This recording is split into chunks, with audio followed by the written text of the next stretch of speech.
How's it going, everyone? So these are the 6 questions that you need to answer before you invest into a certain stock. As we all know, failure to plan is planning to fail. If you're new to this channel, do consider subscribing and dropping a like to show some support. I talk about various stock market investing strategies and how to be mindful during your investment journey. Let's get to the 6 questions now, shall we? We've probably encountered it during grade school for any research project or information gathering. The 5W1H: who, what, when, where, why, and how. If you answer these 5 questions, it lets you think a little bit before you impulse buy the stock, because that's the last thing you want to do. Rather than impulse buying like the grocery store where you pick up a chocolate bar for $1, this is a stock investment that could be worth thousands of dollars. Let's start with the who.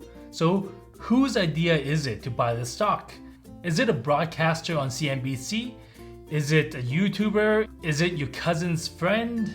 This is critical to know whose idea it is, because if it's not your own and the stock drops 50%, how you can find that person and ask them like, oh, what should I do about my investment? 90% of the time they don't even care because their intention is different than yours. Many of the broadcaster and YouTubers' intention is just to draw views, whereas your intention is to gain profits. It's very different. They're in the business to draw views and make money for themselves. You're the one who's ultimately responsible for what you do, when you buy, when you sell. That's it. I'd love to see the performance for the past 5 years. If it can't even beat the index, then the opinion is just a waste of time. So you need to really distinguish between entertainment versus real investment value. For me, I got suckered in as well. When I was in a corporate engineering job, one of my colleagues said, oh, you should invest in these junior miners. They were about to blow up because they found some great resources, so this penny stock is gonna go 5x, 10x. Of course, me as an opportunist, I went in because of fear of missing out, and supposedly this is an insider tip. 5x and 10x is a great return for anyone, but I managed my risk with the bet sizing. Then within a couple months, the stock tanked 50%. So what should I do? Of course I couldn't consult him because he might be in the same boat as well and he lost 50%. I mean, what do you do there? You just sell and then you move on. Another scenario is for these penny stocks. It's called a pump and dump scheme, where these penny stocks valuation may be 500 mil, and they kind of spread rumors as to like, oh, we're about to release this new technology that no one knows about. It's going to be the game changer. And this is the pumping portion. And we all know what comes afterwards. It's a dumping. So after you pump up the stock, then all these guys that are spreading rumors will create new buyers. They just buy the stock up. And the owners who had the price all the way down here, they'll just dump it at this price because there's no value for them. They're just pulling off this pump and dump scheme. And many times, a retail investor is just on the short end of the stick. Number 2, the what. In this instance, it's about your risk tolerance. Is it 50%? Is it 30%? Is it 90%? Or are you planning to hold on to it forever? So in my junior miner case, I had no plan. It dropped 50% and then I decided what I should do. Ultimately, I sold out, but if I had that much conviction that it's going to go 5x, 10x, I would just hold on until it goes to 5x or 10x and not sell when it's 50% down, 90% down. And many times with these penny stocks, the price can be manipulated really, really hard. So the stock price in the short term does not reflect its real value. And you have no way of knowing that.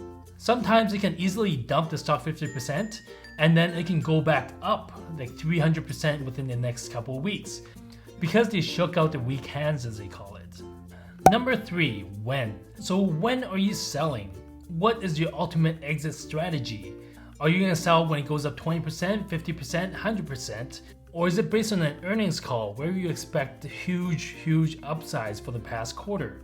Or is it a certain product that you think could blow up within the next 3 to 5 years? And many times you need to think ahead, because when it gets to that value, then you start deciding again, then your original plan kind of failed because you didn't execute according to plan.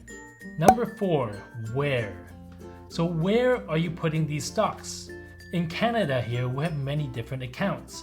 We have the individual margin, the TFSA, the RRSP, the RESP, and in the States there's the Roth IRA, the IRA, the 401k, and each of them has their own tax benefits. And you need to know which account you're putting it in and why. For me, my RSP account has only one stock. So whenever I put money in that account, I just buy that one stock and just let it ride for the next 30 years. And that one stock is Google. For my TFSA account, I go for the home runs, the 5x, 10x's, because everything I make there is not taxed. And for my individual margin account, I just have dividend reinvestment stocks, all in Canadian currency, because I don't want to lose out converting it back and forth. I do have the index funds that chases the S&P companies in the States for the growth, and I have a set of videos up there showing my dividend reinvestment account. Number 5, the why. So why are you investing in the stock? Is it mainly for profits? Is it for dividends? Or is it for ESG, the environmental social governance? Let's say because it's for ESG and you bought Tesla because you believe in green energy. So if Tesla stock drops to $100 and hovers around $100 for the next 3 years, will you sell the stock or will you still support the cause? Or are you only supporting the cause because the stock is going up? So there are many different whys, and your different whys should probably align with your wheres in your different accounts, because each account should have its own purpose, its own intent. So last but not least, there's a how. So what do you mean how? You just buy and hold, right? Not exactly. That's the easiest way to invest, just buy and hold.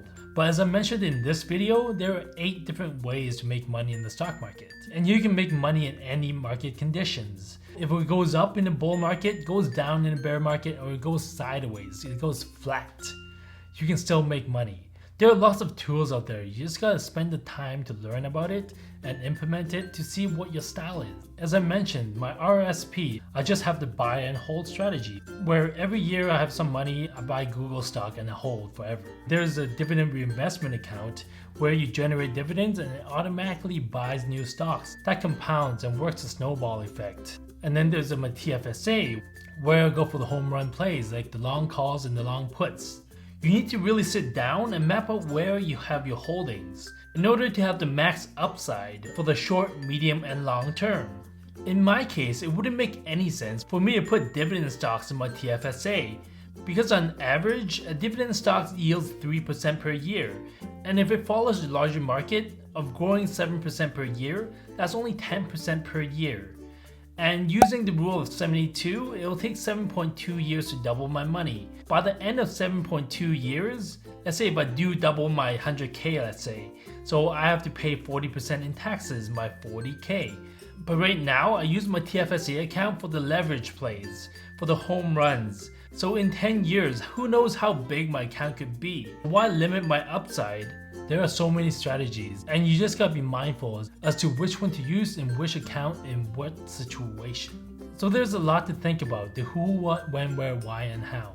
But I'm sure if you can answer these questions before buying the stock, you'll perform a lot better than if you don't answer these questions. Again, if you found some value in this video, please consider dropping a like and pressing the subscribe button to show some support. Also comment down below what kind of investment tips you want to share with the community. Thanks for watching, and I'll see you next time.